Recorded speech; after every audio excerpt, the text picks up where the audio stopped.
اهلا بيكم.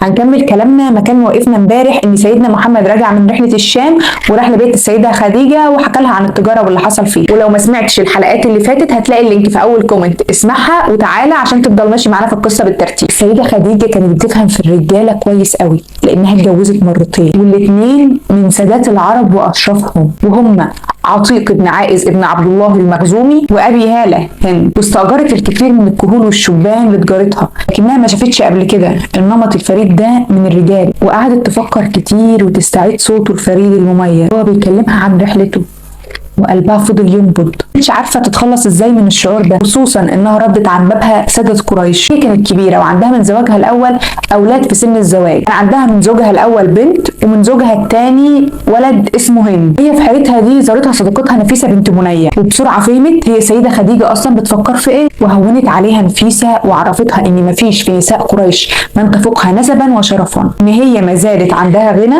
وجمال، وسابتها وراحت لسيدنا محمد وقالت له ليه مش بتتجوز زي بقيه شباب عمره. ففي الوقت ده تذكر سيدنا محمد امه وقال لها ان هو مش معاه اللي يتجوز بيه. قالت له اذا دعيت للمال والجمال والشرف والكفاءه هيكون ايه ردك؟ وفهم سيدنا محمد على طول انها تقصد السيده خديجه، وعشان يقطع التفكير ده راح يطوف بالكعبه عشان تقابل مكه هنا وتساله اجئت خاطبا يا محمد؟ لا لا. فبصت له كده وقالت له لا ليه؟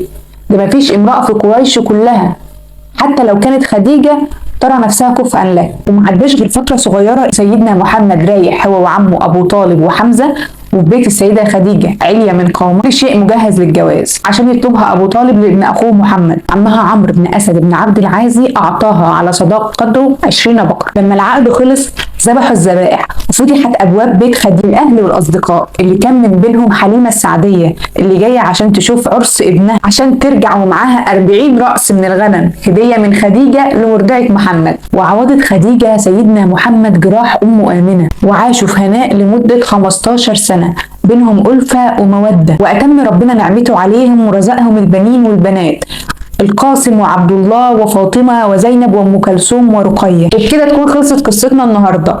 استنونا بكرة عشان تعرفوا ايه اللي هيحصل مع سيدنا محمد والسيدة خديجة ليلة القدر الساعة 5، ما تنسوش.